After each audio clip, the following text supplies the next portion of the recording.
Bismillahirrahmanirrahim. Assalamualaikum warahmatullahi wabarakatuh. Yang Masjid Al-Khalifah dimuliakan Allah Subhanahu wa taala.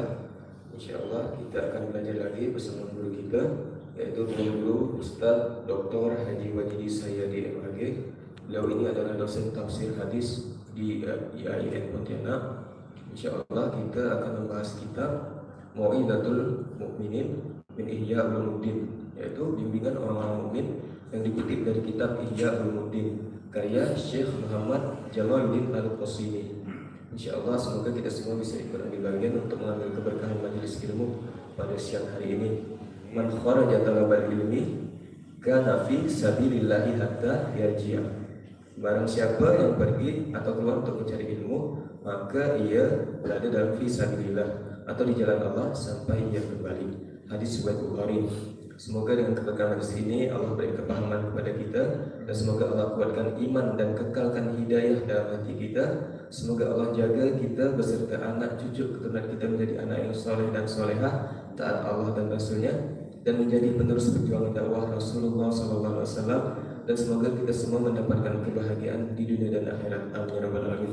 Mohon izin untuk sesi ini insyaallah akan dipandu oleh Ustaz Dr. Haji Wajidi selama 20 menit, dan 10 menit insyaallah untuk tanya jawab. Kepada yang terhormat Al-Mukarram Al-Ustaz Dr. Haji Wajidi Sayyidi MAG dipersilakan. Allahumma shalli ala sayyidina Muhammad.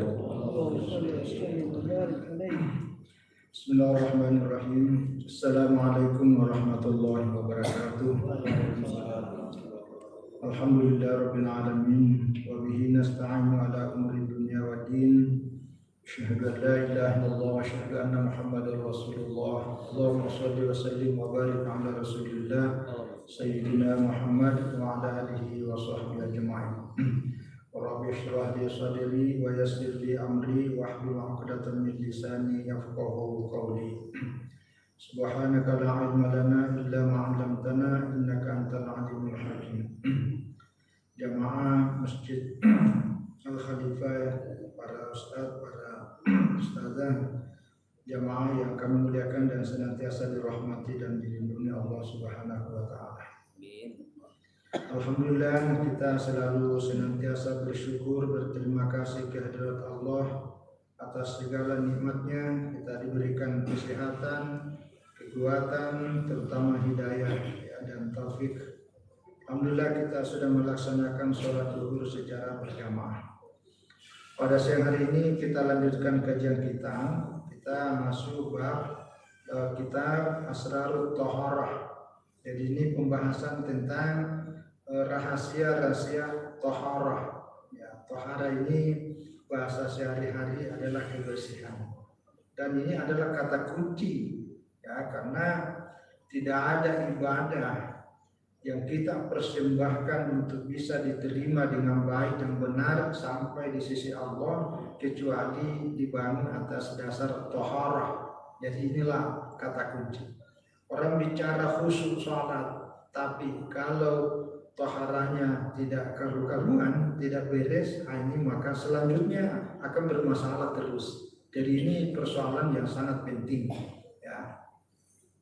Sebagaimana biasa Imam Al-Ghazali yang kemudian dikutip oleh Syekh Muhammad Jamaluddin Al-Qasimi menguraikan yang memulai dengan ayat-ayat Al-Quran. Setelah itu dilanjutkan dengan hadis-hadis Rasulullah Sallallahu Alaihi Wasallam. Lalu kemudian masuk pembahasan dengan mengutip pandangan para ulama. Pertama, di dalam kitab ini yang dikutip adalah firman Allah Subhanahu wa taala, A'udzubillahi minasyaitonirrajim. Bismillahirrahmanirrahim. Ma yuridullahu liyaj'ala 'alaikum min haraj. Artinya Allah tidak menginginkan, ya, untuk menjadikan atas kalian min haraj. Haraj itu artinya kesusahan, kesulitan.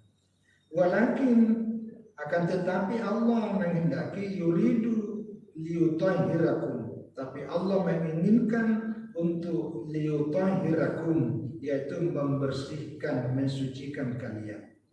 Jadi kata yutahhirakum inilah yang kemudian menjadi kata kunci mengenai bicara masalah taharah.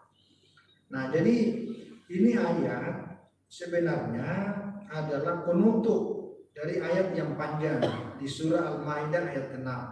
Jadi di surah Al-Maidah ayat 6 ini itu bicara tentang wudu, bicara tentang mandi, bicara tentang tayamum. Nah, barulah bicara kata penutupnya. Jadi misalnya gini, dikatakan ya dina amanu, hei orang-orang yang beriman, idza kuntum ila sholati, maksudnya idza aradtum, jika kalian hendak ingin mau salat, faghsilu wujuhakum, basuhlah wajahmu, ya, wa aydiyakum ilal marafiqi, kedua tanganmu sampai siku. Nah, baru wamsahu birusikum, sapulah kepalamu. Nah, baru yang keempat wa arjulakum ilal ka'baini, yaitu basuhlah kakimu sampai dua mata kaki. Nah, ini tentang wudu. Nah, lanjutannya ayat ini wa in kuntum junuban fatahharu, kalau kamu junub ya, maka fatahharu, maka wajiblah tohara, itu tohara itu ala safarin, atau dalam keadaan perjalanan jauh, atau keluar dari WC, nah, baru atau menyentuh kan. Nah, ini lalu ada ayat-ayatnya. Fa'ilam tajidu, ya, misalnya kalau anda mau wudu, anda mau mandi tapi tidak ada air, ya, maka apa? Fatayammamu sha'idan thayyiba, maka hendaklah kamu bertayamum dengan debu yang bersih. Itu ayatnya tuh. Jadi ayat ini pertama bicara wudu, nanti setelah itu baru mandi. Nah, nanti kalau kita terhalang atau mau wudu tapi karena kita sakit, ya, maka boleh diganti dengan tayamum. Begitu juga kita junub mau mandi, tapi karena kita lagi sedang sakit, kata dokter, Anda tidak boleh kena air. Kalau kena air, maka Anda penyakitnya makin lama proses penyembuhannya. Maka agama memberikan solusi, caranya yaitu tayamum. Jadi tayamum itu pengganti wudhu dan juga pengganti mandi. Nah, di akhir ayat ini lagi ada sambungannya itu fatayammamu sha'idan thayyiba. Nah, bagaimana caranya? Famsahu biwujuhikum wa aydikum minhu, yaitu cara tayamum. Kalau tadi mandi wudhu tadi kan ada 4. Kalau ini tayamum cukup mengusap, ya, usap wajah, kemudian tangan. Tangan ini nanti penjelasannya ada sampai siku, tidak sampai sini. Tapi nanti ada hadis lain sampai ke siku. Nah, itu ayatnya. Baru di akhir ayat ini surah Al-Maidah ayat 6 ditutuplah dengan kalimat ini yang dikutip dalam kitab ini. Ma yuridu Allahu liyaj'ala 'alaikum min haraj. Jadi Allah menetapkan kewajiban tentang wudu, kewajiban tentang mandi, kewajiban tentang tayamum. Tujuannya apa? Bukan untuk mempersulit, bukan untuk menyusahkan, tapi walaki yuridu liyutahhirkum, supaya kamu bersih dan suci. Itulah dimaksud tahara. Jadi tahara itu membersihkan diri dari hadas. Hadas itu satu, hadas kecil, membersihkannya dengan wudu. Kemudian yang kedua hadas besar, bagaimana membersihkannya adalah dengan mandi. Itu nama tahara. Yang kedua nanti tahara membersihkan khabas. Khabas itu artinya najis. Itulah yang disebut tahara. Nah, ayat yang kedua yang dikutip dalam kitab ini yaitu surah At-Taubah ayat 108. Fihi rijalun yuhibbuna yatatahharu wallahu yuhibbul mutatahhirin. Ya. Jadi wafi di dalamnya, maksudnya di dalam masjid ada orang-orang yang mencintai, menyenangi, menyukai, yaitu membersihkan diri. Wallahu yuhibbul mutatahhirin. Allah itu mencintai orang-orang yang membersihkan, mensucikan dirinya. Nah, ini juga ayat potongan penutup ayat. Jadi ayat ini sebelumnya itu berkaitan dengan masjid. Ya, wala takum fi abada. Janganlah kamu berdiri selamanya di situ. Ini ayat turun berkaitan dengan masjid Dirar. Karena dulu itu ketika ada bangunan masjid, lalu ada kelompok orang-orang munafik mendirikan masjid untuk memecah belah umat Islam. Nah, itu namanya masjid dirar. Nah, turun ayat ini, jangan pala takumpi, jangan kamu berdiri di situ. Maksudnya jangan dosa ke situ. Nah, baru lanjutannya la masjidun ussisa ala at-taqwa. Itu bahwa masjid itu sesungguhnya masjid itu didirikan atas dasar takwa. Min awwal yaumin, ya, pada hari pertama, ya, ahaqqu an takuna fi yang kamu ada di dalamnya lebih patut, ya. Jadi ahaqqu lebih patut kamu berada di dalamnya. Nah, baru sambungannya ini. Makanya fi yang dimaksud di sini adalah di dalam masjid, yaitu masjid apa? Nah, di sini para ahli tafsir mayoritas menyebutkan adalah Masjid Quba.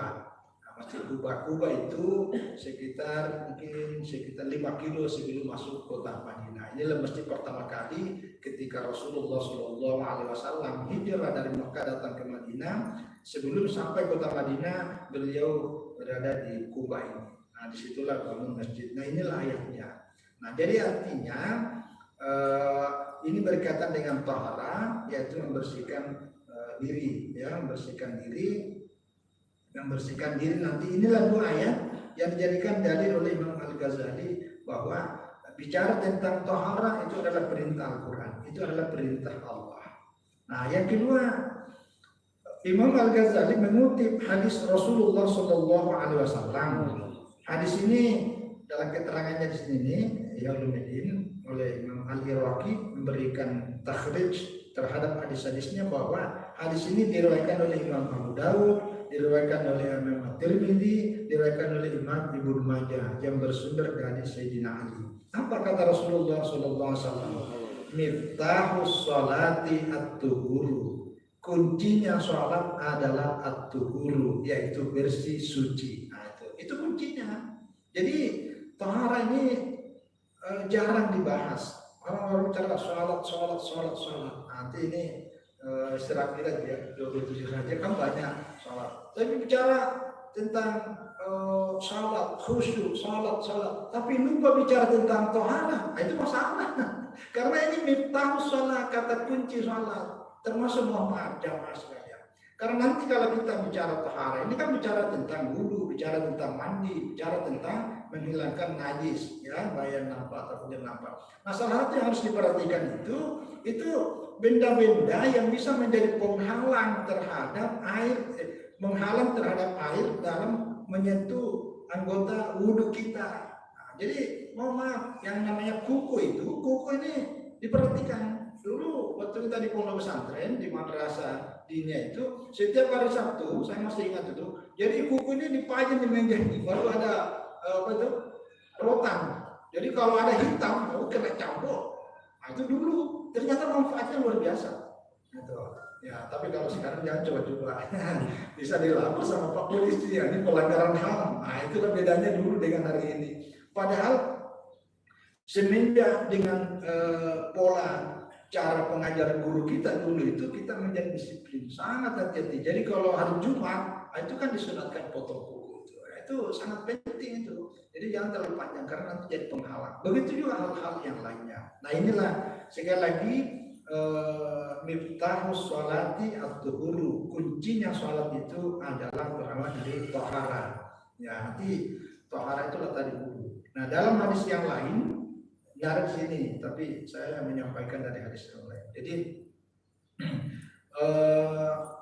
ini hadis riwayat Bukhari yang bersumber dari Abi Hurairah radhiyallahu anhu. La yaqbalullahu sholata ahadikum idza ahdatsa hatta yatawaddaa. Jadi Allah tidak akan pernah menerima salat salah seorang di antara kalian idza ahdatsa, kalau lagi berhadas. Artinya berhadas itu tidak dalam keadaan tahara, hatta yatawadda, sampai ia berwudu. Nah, berwudu itulah namanya suci. Nah, itu kata kuncinya. Jadi berwudu itu diperhatikan baik-baik. Nah, di dalam kitab ini juga disebutkan bahwa bunyad dinu ala nazafah, bahwa agama ini dibangun atas dasar kesucian. Nah, ini kalau ini keterangannya tidak ditemukan hadisnya diriwayatkan oleh siapa. Nah, penjelasan saya buat selanjutnya. Dapat tanzurul basairi bihadhihi zawahiri anna ahammal umuri tatuhirus sarair. Jadi bagi orang-orang yang punya basair artinya punya penglihatan lebih jauh. Basir itu penglihatan, bukan hanya mata mata saja, tapi penglihatan batin juga. Nah, orang yang punya pandangan jauh seperti itu, maka kalau membersihkan zahir dalam diri kita ini dianggap sebagai penting, maka anna ahammal umuri, maka urusan yang jauh lebih penting adalah tatuhirus sarair, yaitu membersihkan sarair. Sarair itu artinya batin, artinya hati, termasuk pikiran. Jadi kalau tubuh kita ini yang dikotori oleh najis, kotoran, itu penting dibersihkan. Tapi kata Imam Al-Ghazali dalam kitab ini bahwa jauh lebih penting lagi diperhatikan dan dibersihkan adalah hati. Ini yang disebut rahasia. Ini yang disebut dengan asrarul at-taharah.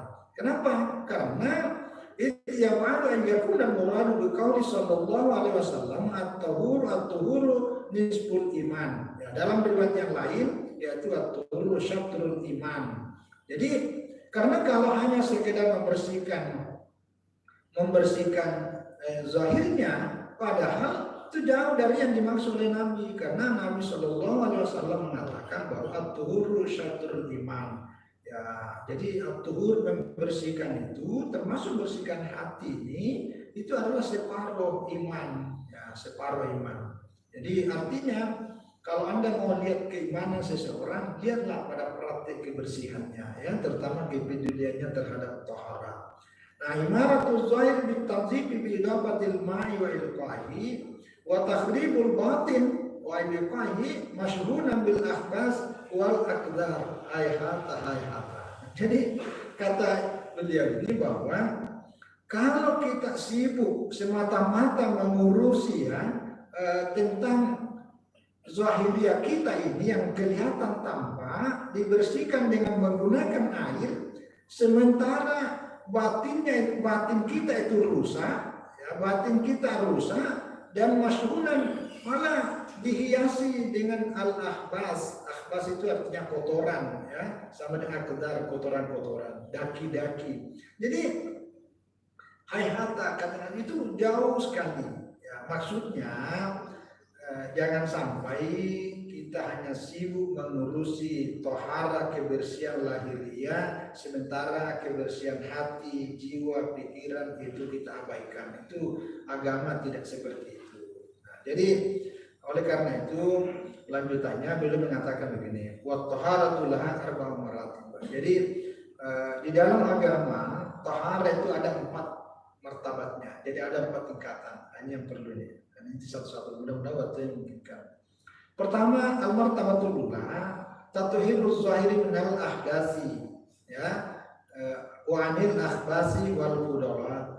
Ya, artinya pada tingkatan pertama adalah membersihkan secara zahiriyah. Ya, dari mana? Yaitu tadi dari hadas yang tadi kita cerita itu. Yang kedua, membersihkan diri, ya, dari kotoran-kotoran yaitu najis wal fudalat. Fudalat ini kelebihan-kelebihan yang ada dalam diri kita, termasuk tadi itu potong kuku, potong rambut, potong kumis dan seterusnya. Itu namanya fudalat, itu. Nah, itu fudalat. Yang kedua, martabatus tsaniyah, tingkatan yang kedua adalah tathhirul jawarih anil jarami wal asan. Yang kedua adalah martabat kedua membersihkan anggota tubuh kita. Jadi panca indera kita ini juga harus bersih dari hal-hal dosa. Jadi apa yang kita lihat, jangan selalu lihat hal-hal yang haram, karena itu membuat mata ini menjadi kotor dan ikut berdosa. Tangan ini harus terjaga dan terhindar dari memegang apalagi mengambil hal yang dilarang. Kaki jangan diarahkan berjalan ke tempat yang dilarang. Begitu juga yang lain. Itu namanya tathhirul jawarih.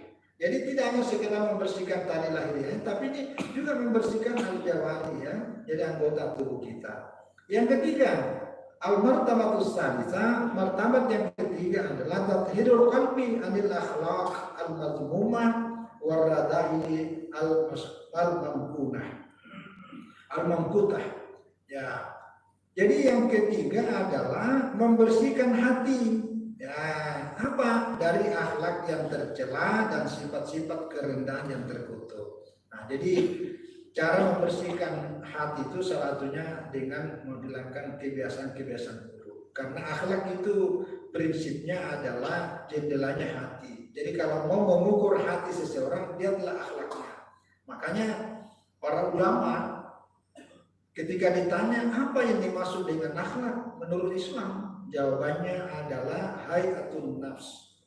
Jadi akhlak itu adalah cerminan hati, ungkapan jiwa, tasduru anhal af'alu bisuhulatin. Nanti dari jiwa itulah terpancar perbuatan dengan gampang dan mudah tanpa dipikirkan terlebih dahulu. Itu namanya akhlak. Nah, cuma yang populer kita itu etika, moral. Itu beda. Kalau moral itu bahasa asing yang lebih mengedepankan pada persoalan yang kelihatan. Kalau akhlak dalam Islam itu mencakup gambaran dari batin seseorang. Itu makanya akhlak itu tidak bisa direkayasa, Pak. Tidak bisa. Beda kalau moral, etika itu kan konsep dari dunia lain. Jadi itu bisa direkayasa. Tapi kalau akhlak enggak, karena itu muncul dari dalam, Makanya ada orang kalau mau kadang-kadang anak kecil itu kan kejujurannya seperti terjamin. Karena anak kecil itu kalau berbuat kan tidak direkayasa. Tapi kalau orang pintar, hati-hati. Apalagi banyak kepentingan, nah itu bisa direkayasa. Itu bukan akhlak. Itu bedanya. Nah, jadi makanya al-martabat salisa ini, martabat ketiga itu membersihkan hati dari akhlak yang mazmumah tercela. Waradai al-mamkuta, sifat-sifat yang sifat-sifat rendah. Kan ada kata-kata kasar, kata-kata jor dan seterusnya. Itu sesuatu yang dilaknat dalam agama. Nah, itu yang ketiga. Jadi bersihkan hati dari situ. Nah, yang keempat ini tathhirus sirri. Nah, ini bahasa tasawuf. Ya, inilah nanti banyak ini. Jadi tathhirus sirri, membersihkan batin. Amma siwallahi ta'ala. Nah, jadi membersihkan batin dari sesuatu selain daripada Allah. Ya, ini wa huwa taharatul anbiya'i salawatullahi alaihi wasallam. Kalau ini adalah taharanya para nabi ya, dan para orang-orang siddiq yang mendekati derajat nabi. Jadi para kelompok ini itu hatinya itu sudah bukan hanya tergantung tapi terpaut dengan Allah. Jadi yang dia ingat, yang dia pikirkan bukan lagi selain Allah. Nah, beda kalau kita nanti ingat Allah berarti di masjid, itu pun kadang-kadang. Tapi kalau di pasar dan di mall, di tempat gaul, lagi ngobrol di warung kopi, di mana tempat, saya tidak tahu apa yang terjadi. Nah inilah. Jadi kalau ini bukan derajat kita ya, bukan ini derajat para nabi, derajat para nabi. Tapi sebagai bagian dari ikhtiar kita, informasi yang dikarang oleh para ulama sekitar 15.500 tahun yang lalu ini sudah dibahas. Tapi nanti ada penjelasannya di sini bahwa ya inilah bedanya karena kita lebih sibuk mengurusi yang zahir, tapi yang qalbu dan batin ini agak terabaikan. Itulah salah satu faktor munculnya berbagai macam malapetaka. Nah, dan sumber berbagai macam penyakit dari situ juga. Dulu bulan Ramadan tahun lalu setiap tapi tidak tuntas menjelang buka saya ngaji pada kitab Tanbirul Qulub. Tanbirul Qulub itu artinya pencerahan hati. Nah, itu saya baca itu menjelang buka karena itu kajian tasawuf. Karena kalau orang puasa itu sebenarnya malah tasawuf karena membersihkan hati. Nah, salah satu materinya bahwa dalam kitab itu dikatakan bahwa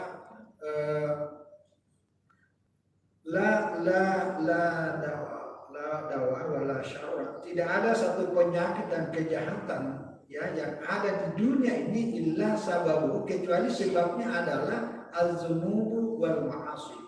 Jadi tidak ada satu keburukan dan kejahatan yang merajalela kecuali penyebabnya itu adalah karena banyaknya dosa dan kemaksiatan merajalela. Itu salah satunya. Kalau kita ada musibah yang dipermasalahkan, ini karena hutan sudah terlalu banyak gundul. Nah, itu kenapa parit sudah banyak tertutup. Nah, ini pencemaran lingkungan dan sebagainya. Termasuklah yang sampai ini belum mau pamit juga ini, itu kan banyak faktornya ya. Tapi kita terlalu banyak sibuk ngurusi materialnya. Nah, padahal salah satu kalau kajian para ulama yang harus diperhatikan juga ini adalah pembersihan hati dan pikiran, supaya orang mampu menahan kesabaran, orang bisa tawakal, orang bisa yakin. Nah, itu. Orang kalau tawakal, orang kalau yakin, orang kalau sabar, imunnya kuat, kuat. Saya banyak mendapat informasi dengan teman yang biasa di rumah sakit. Banyak orang meninggal di rumah sakit itu karena salah satu penyebabnya itu karena ini pikirannya, lihat kanan, aduh, lihat kiri, aduh, lihat depan, aduh, lihatnya, waduh, itu jadi orang yang separuh sakit itu nambah sakitnya. Makanya semua rumah sakit bukan rumah sehat. Makanya salah satu kiatnya juga kalau kita datang ke orang sakit, jangan nyebut orang-orang mati. Apalagi bilang, aku Pak, penyakitnya ini persis sama dengan bapak saya juga. Nah, itu namanya menteror. Teror. Tidak boleh. Itu etika dalam, nanti ada penjelasan di sini kok. Cara-cara menziarahi orang sakit.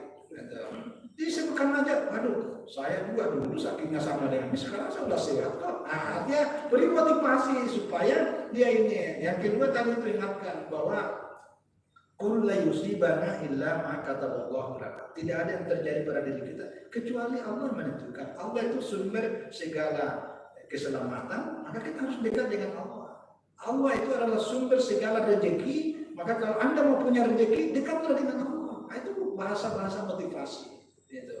Nah, sama dengan ini. Nah, inilah disebut. Jadi ini sekali lagi ada 4 martabat ini. Ya, tentu nanti kita posisikanlah pada kalau tingkatan keempat sini. Jauh lah ya. Sama dengan tawakalnya itu beda-beda. Nah, jadi selanjutnya walai yanal al-'abdu at-tabaqatal 'aliyata illa ayyujawisa at-tabaqata as-safila. Jadi seseorang tidak akan bisa mendapatkan meraih pada tabakat yang paling tinggi kecuali dia sudah melewati tabakat yang paling bawah. Ya, jangan loncat.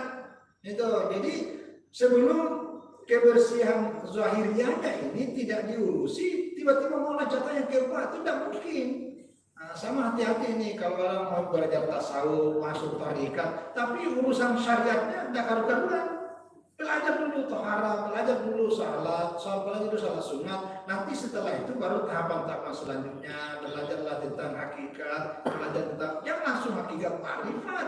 Nanti kalau udah ketemu guru yang salah paham, wah ini tidak perlu lagi sholat. Kalau sudah sampai pada tingkat ini, nah ini kan bahaya nih, bahaya. Itu karena salah, apanya salah? Salah belajar agama bukan kepada ahli agama, itu ahli nafsu. Jadi masa tidak salah? Tidak salah. Ada ajaran apapun di dalam agama ini yang tidak mengajarkan salah. Tapi laku juga itu. Laku banyak pengikutnya. Kan tidak salah. Ada lagi. Saya pernah dapat informasi juga. Ada juga ajaran yang mengajarkan. Jadi dia puasa 40 hari. Kalau sudah sampai 40 hari, seumur hidupnya tidak lagi wajib puasa. Ini keliru semua ini. Keliru. Itu mau sampai pada tingkat yang ini, padahal yang lainnya belum beres. Maka ini jangan loncat. Ini maksudnya gitu. Maksudnya belajar itu perlu tahapan dan kesabaran. Fala yasilu ila taharati sirri anil as-sifati al-madhmuma ya wa imarati bil mahmuda ma lam yafraq min taharatil qalbi anil khalqi anil khulqil madhmum ya wa imarati bil al-mahmud ya. Artinya seseorang tidak akan pernah sampai pada tadi itu bertaharasir batin ya, rahasia batin dari sifat-sifat yang tercela dan mengisinya dengan sifat-sifat yang terpuji selama tidak mengosongkan hatinya dari untuk membersihkan hati dari akhlak-akhlak yang tercela dan mengisinya dengan akhlak-akhlak yang terpuji. Jadi kalau mau martabat keempat ya kebersihan hati dulu. Nah untuk kebersihan hati ya kebersihan anggota ini dulu. Jadi kenapa? Nanti dalamnya rumit ini tuh. Jadi tangan kita ini, mata kita ini, telinga kita ini, anggota tubuh kita ini sama dengan prajuritnya hati. Jadi hati itu ada panglima. Nah, yang di bawah ini prajurit. Jadi untuk sampai pada kebersihan hati yang ada di dalam ini, karena ini yang di dalam ini berkomunikasi kepada Allah. Maka inilah pasukannya. Ini pasukannya ini. Ya, maka inilah yang harus juga. Jadi sebelum sampai ke ini anggota tubuh ini harus terjaga. Maka inilah kemudian anggota tubuh kita yang terjaga, salah satu faktornya adalah faktor lingkungan. Itu karena kita sehebat apapun kita mau, tapi kita berada pada lingkungan yang tidak tepat. Itu, ya kan? Nanti cerita kembali. Wah ini gimana Ustaz ini? Karena kami dikelilingi sedikit. Aduh gibah, aduh cerita, aduh semua. Kita ngapain apa harus begini? Nah inilah faktor lingkungan juga.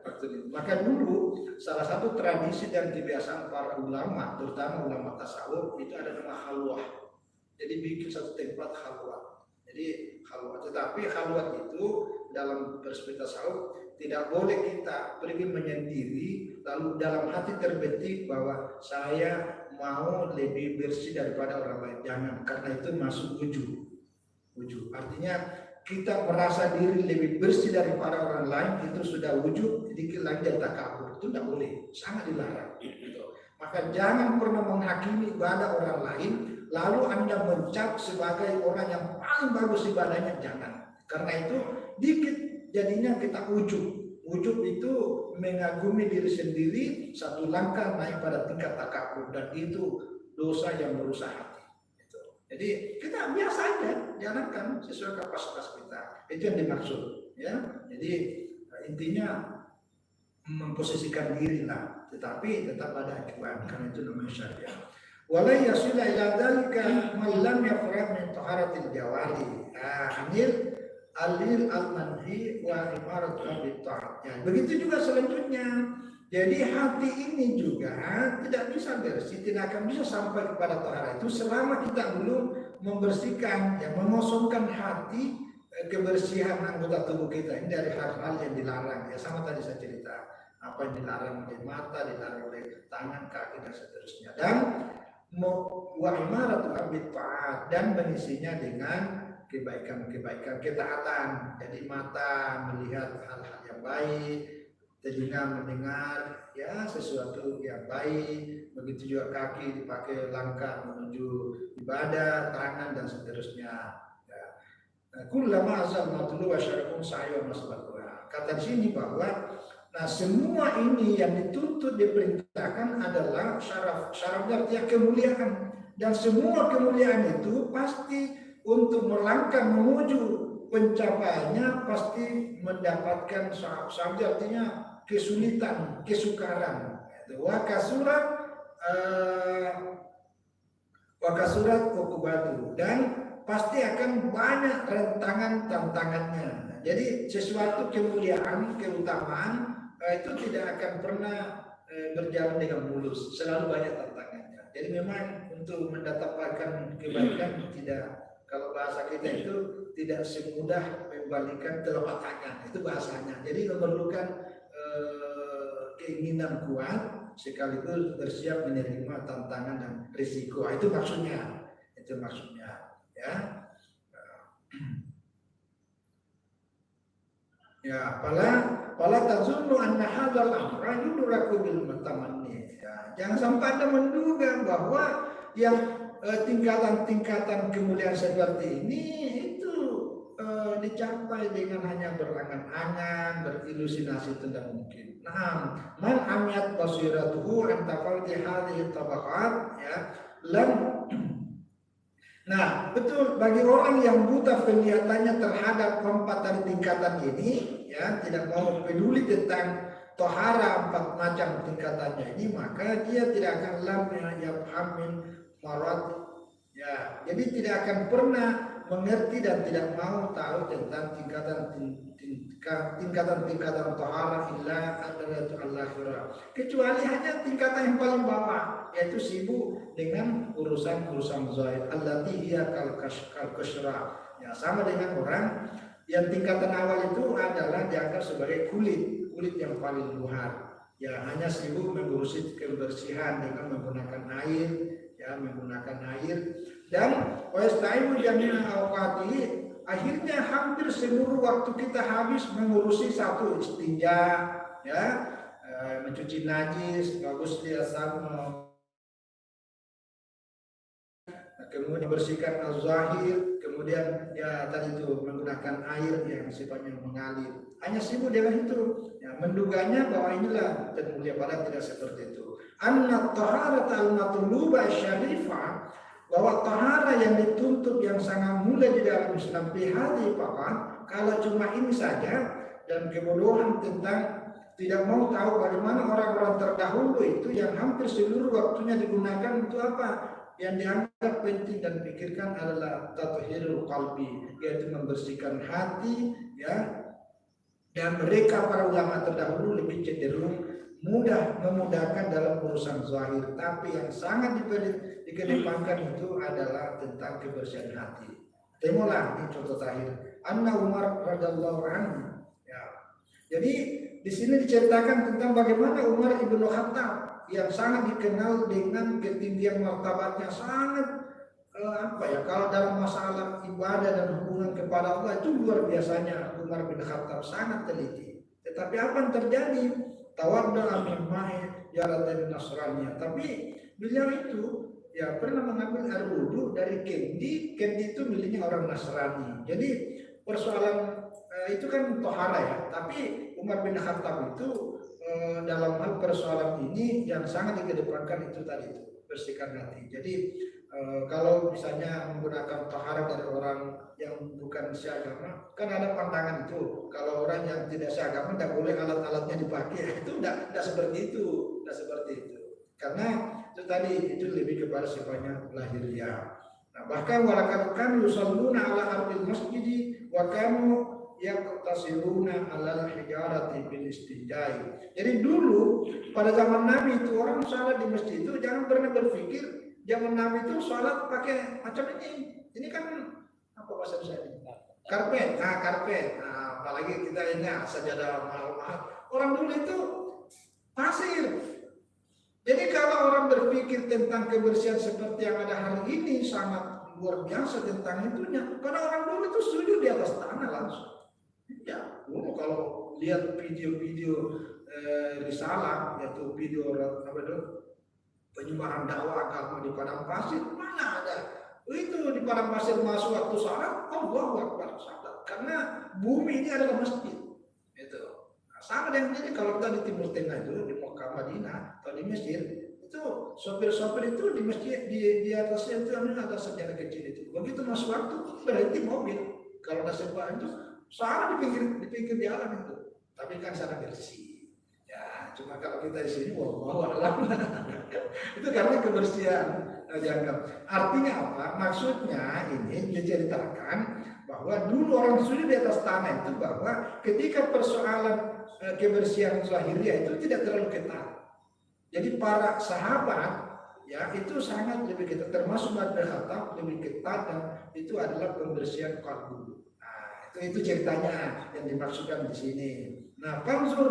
Nah, jadi panzur coba tengoklah. Maka bagaimana akhirnya apa yang terjadi? Ada lanjutannya ini menggaris pastinya perusahaan kalau tahu ada minati kafir akan ada kiamat. Tapi kalau orang itu menganggapnya ketika itu dia panik kotor. Nah, ini apa yang terjadi? Kata Al-Ghazali, akhirnya kalau saat ini itu terbalik. Kaifakana suara al-munkar ma'rufah. Apa yang terjadi? Sesuatu yang mungkar dianggap ma'ruf. Wal ma'ruf itu mungkaran. Jadi yang ma'ruf dianggap mungkar. Kenapa? Karena lebih mengedepankan sangat ketat dan hati-hati dalam persoalan kotoran lahiriah, tapi kotoran hati, jiwa dan pikiran diabaikan. Nah, itu terbalik. Mestinya di dalam beragama ini ya itu dinomor satukan di sini, tapi tidak mengabaikan persoalan najis, karena itu syarat sahnya ibadah kita. Artinya ya dua-duanya. Maka itulah satu motivasinya kitab-kitab seperti ini menjadi penting kita baca, penting kita memahami dan berusaha menjadi keberkahan juga sebagai sarana untuk bisa ya namanya berikhtiar. Mungkin ini kesempatan kalau masih ada waktu. Alhamdulillah, masya Allah, tabarakallah, jazakallahu khairan jazak Ustaz Dr. Haji Wajdi dan telah memberikan pencerahan kepada kita semua betapa pentingnya tentang taharah, membersihkan lahir dan batin. Insyaallah mungkin kalau ada jemaah yang ingin bertanya diberi kesempatan insyaallah.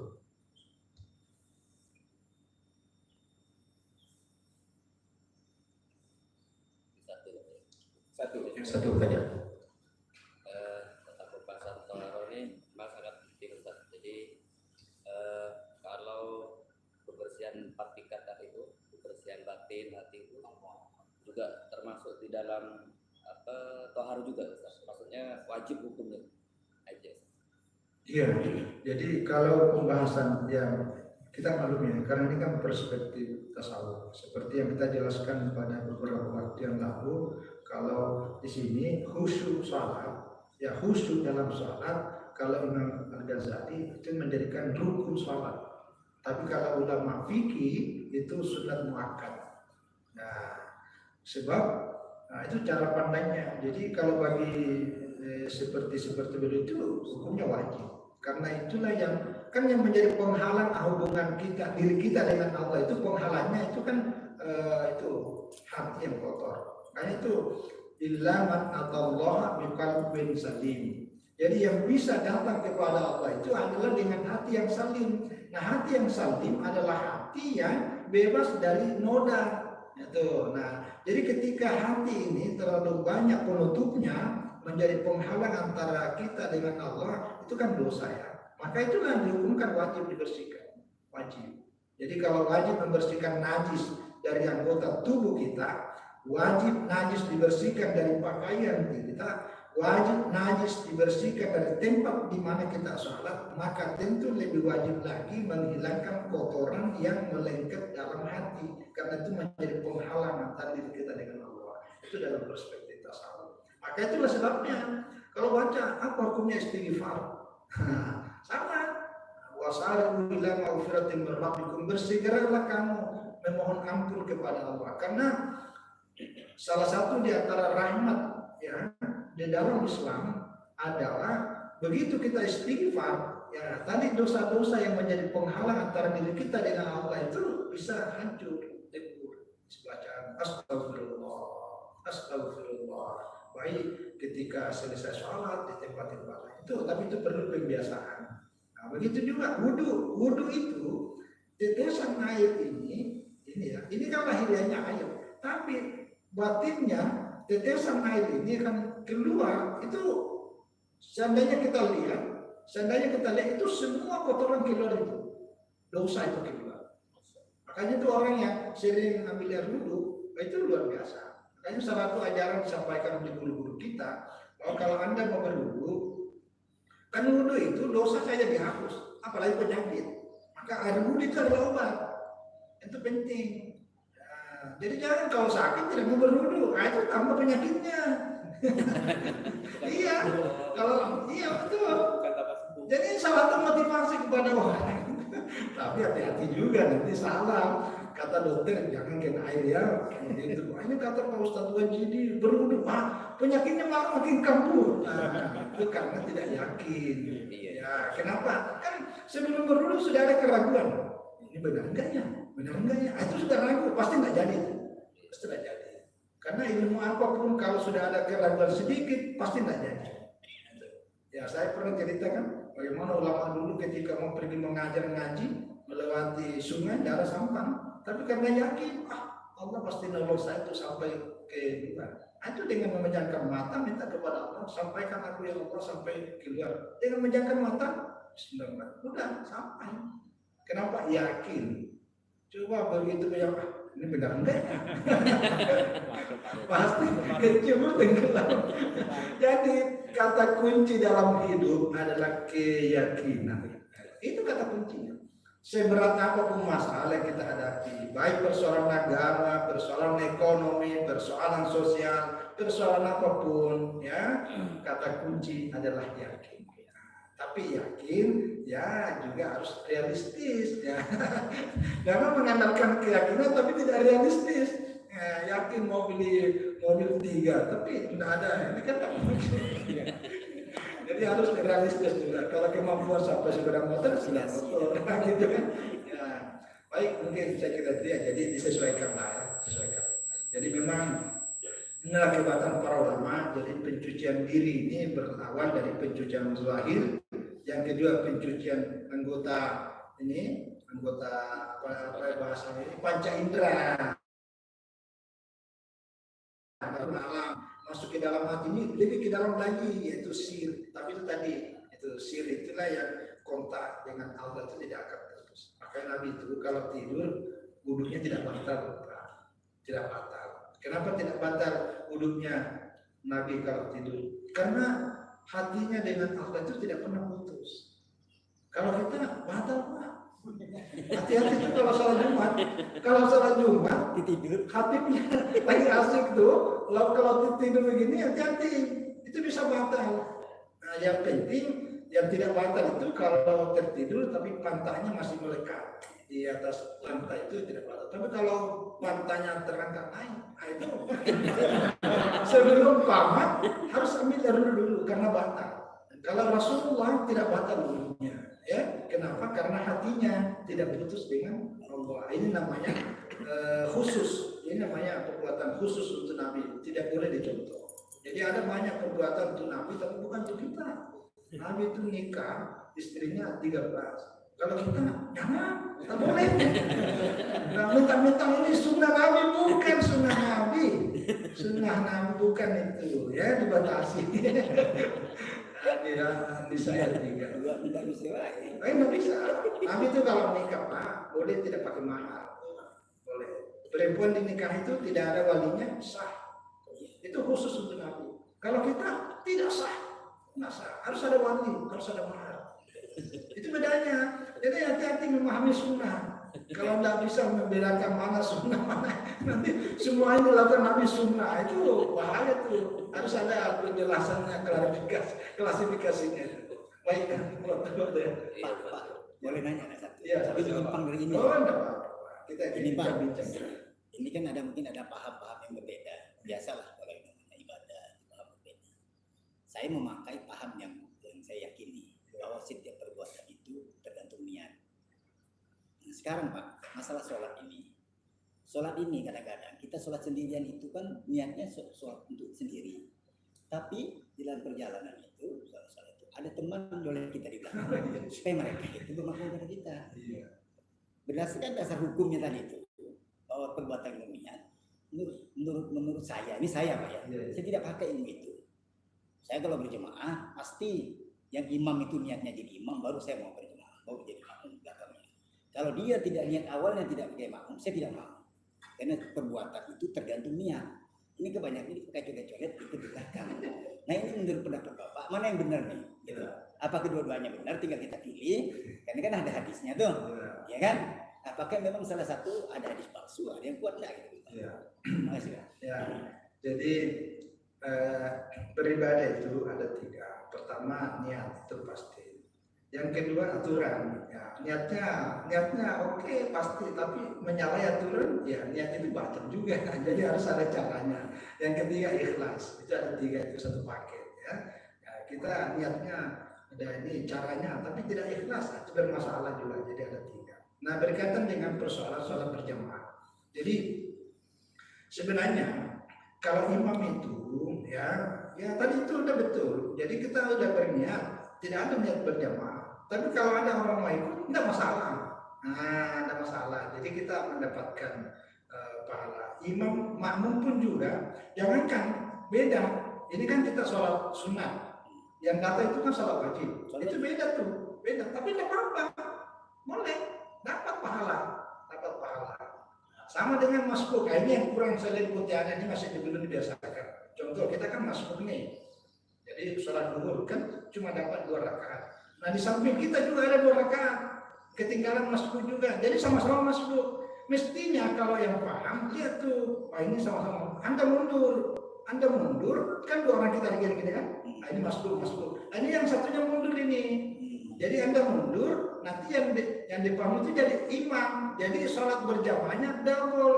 Sholat ini dapat pahala berjamaah waktu awal, dapat dan pahala jamaah dari waktu masbuk.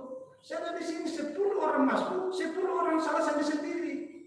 Padahal yang lainnya itu kalau paham bisa mundur itu. Jadi berjamaah itu tetap full Pak.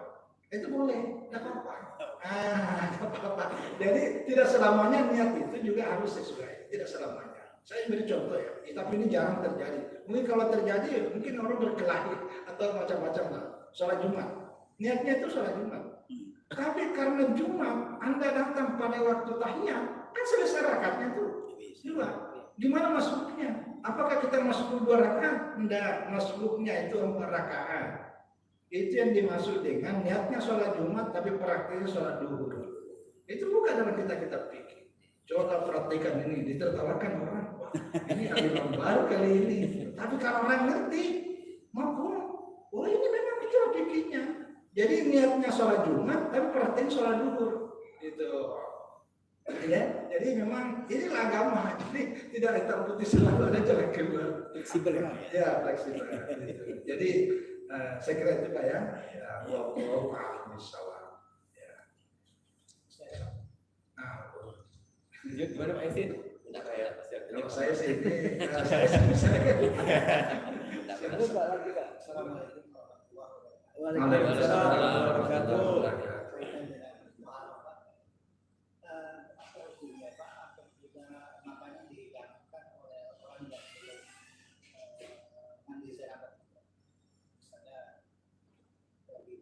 Suami istri belum sempat mandi kemudian katakan baik.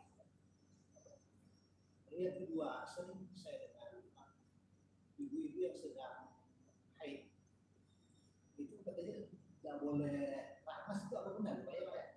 nggak boleh. Keramas. Oh keramas. Oh iya. Tidak boleh cuci rambut Pak. Ada Ya. Baik, terima kasih.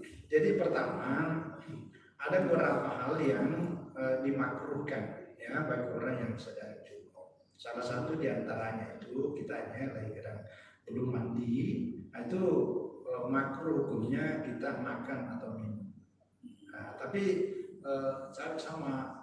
Tapi kalau sekedar menghidangkan, yang saya pahami tidak sampai ke situ. Ya, yang dilarang itu adalah makan dan minum. Maka sebaiknya kalau kita dalam keadaan junub dan belum mandi lalu mau makan atau minum, Anda pergi berwudu. Itu caranya tuh. Jadi berwudu dulu, nanti sudah berwudu baru Anda makan dan minum, sudah tidak makruh. Nah, gitu caranya. Makanya itu kalau mau maaf nih keluarga, kalau malam-malam kita junub dan belum sempat mandi baru tidur, maka cara yang paling bagus wudu dulu baru tidur. Nah, gitu caranya tuh. Jadi setahu saya sih tidak makruh lah, sampai hanya sekedar menghidangkan kan, hanya melayani menghidangkan. Tapi yang saya pahami sampai hari ini yang dilarang oleh agama itu, maksud dilarang dalam pengertian makruh ya, tidak sampai pada haram, adalah makan dan minum itu makruh. Ya.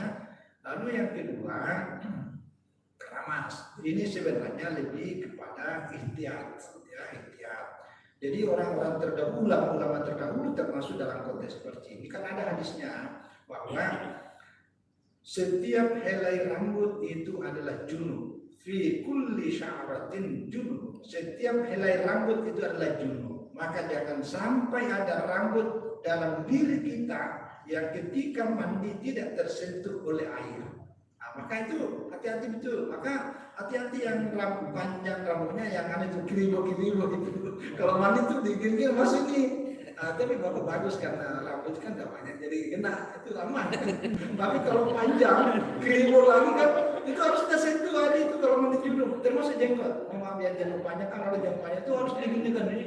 Diginikan tuh sampai tersentuh aja gitu kan. Tersentuh aja. Karena itu hati-hati. Maka itu, nah atas dasar inilah kemudian orang tua dulu, karena dalam kitab-kitab fikih klasik itu karena saking ini namanya ihtiyat. Dikhawatirkan ketika mandi belum dalam posisi suci bersih. Nah pada saat mandi itu rambutnya berjatuhan. Nah ketika berjatuhan rambutnya itu nanti menjadi pertanggungjawaban. Karena begitu ada rambut jatuh pada waktu mandi junub, nah itu rambut itu tidak tersentuh air, maka itu nanti kata dalam hadisnya itu, apalagi dalam kitab-kitab seperti ini, itu penggantinya adalah api. Nah, itu Itu. Maka itulah kemudian orang dulu sangat hati-hati kalau lagi sedang haid, lagi sedang junub, itu jangan sampai rambutnya itu berguguran. Dikumpulkan ya. Ya itulah yang perhatiannya orang tua terdahulu itu dikumpul Pak, diambilkan kertas, dibungkus tuh, diselipkan itu. Junub mandi itu Nabi dan itu dibasahi bersama dengannya. Itu kehati-hatian. Tapi ulama hari ini yang, tapi tidak semuanya sih. Ada juga ulama itu kan sudah bukan dari bagian dari tubuh kita. Masa sih kita dipersulit dalam beragama seperti itu? Nah, kalau itu wallahu a'lam. Saya tidak pernah di komentarnya. Tapi sekali lagi beragama memang kan apa? Kehati-hatian ya. Selanjutnya Pak, kita berhubungan badan, kita wajib mandi junub Pak. Kan malam. Disunnahkan wudhu dulu baru mandi junub. Pertanyaannya, mau sholat subuh apakah harus wudhu dulu? Tadi kita sudah ngambil wudhu sebelum junub. Ya. Tanyanya itu. Betul. Jadi memang ada banyak hal yang disunahkan kita berwudhu, salah satunya tadi itu. Tadi waktu itu Awal. Awal. Termasuk sebenarnya kalau mandi junub itu kan wudhu dulu itu. Ya. Itu ada yang menafsirkan bahwa kalau kita mandi yang dibasah itu adalah anggota-anggota wudhu. Nah itu sama. Iya. Ya sama. Nah setelah mandi mau salat apakah harus mandi lagi? Nah ini. Ya. Jadi karena wudhunya tadi itu bukan wudhu untuk persiapan ibadah, maka nanti lebih bagusnya itu begitu mau salat itu wudhu. Nah, apalagi ketika coba bayangkan ya, kalau kita mandi ini kan semuanya tersentuh. Nah, kalau tersentuh kemaluan batal. Itu maka yang paling bagus itu wudhu. Nah, satu yang kedua, ini juga, tapi ini untuk dipahami kalau mau diamalkan juga. Tapi untuk kehati-hatian. Sebenarnya kalau dalam kaidah fikih, kalau kita sudah mandi junub, itu kan hadas besar terangkat. Maka secara otomatis hadas kecil sudah ikut terangkat. Nah, itu kaidah fikihnya. Jadi boleh tidak wudhu masuk salat karena hadas kecilnya sudah ikut terangkat. Nah, cuma kan hati ini rasa apa ya? Tidak puas. Maka lebih hati-hati kalau sudah mandi junub karena tadi tuh takutnya kita sudah terutama sentuhan pertama itu kan selesai, tapi pada setelah itu kan menyentuh kemaluan kan batal wudhu. Nah, jadi lebih amannya berwudhu ya, baru salat. Kira-kira seperti itulah. Allah mungkin dapat saya tambahkan. Kenapa itu ke Nabi itu memang wajib mandi itu wudhu dulu. Karena secara psikologinya gini Pak itu sebenarnya. Kenapa kita wudhu dulu? Supaya badan kita itu tidak tersentuh langsung oleh air yang begitu. Makanya dibasahin dulu ini. Supaya tidak terkejut. Kalau kita melihat subuh secara medisnya dingin kan? Itu medisnya. Nah iya medisnya itu gitu Pak. Medisnya. Medisnya itu jadi kalau kita mau mandi itu dibasahin dulu ini dibasahin dulu.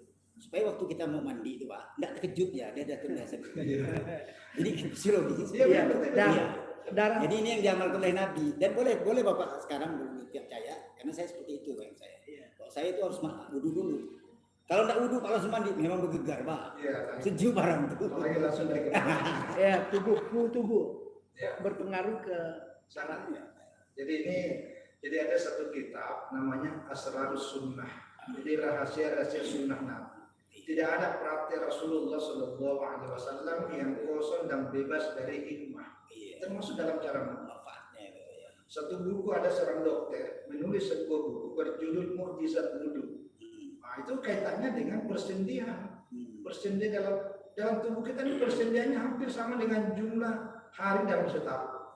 Hari dalam setahun 364. Coba berapa persendian tubuh kita ini? Hampir sama. Makanya kalau kita berwudhu itu, coba kalau orang kentut, memangnya yang dibasahi pantat? Bukan.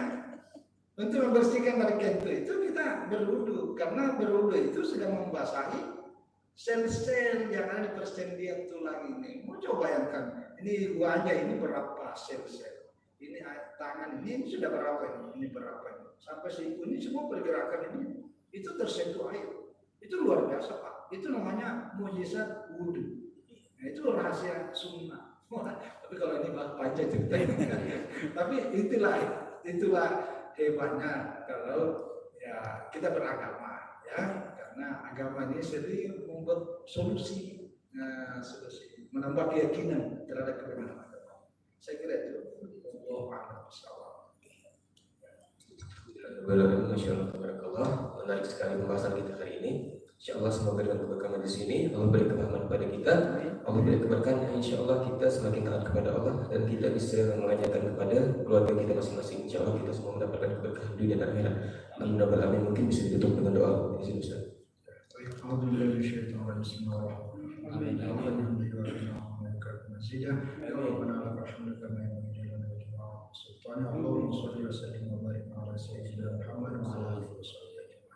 اللهم علمنا بما جهلنا وذكرنا بما نسينا وارزقنا فهما ثابتا. اللهم افتح علينا فتوح العارفين برحمتك ورحمتك يا ارحم الراحمين. اللهم اجعل جمعنا هذا جمعا مرحوما وتفرقنا معصوما.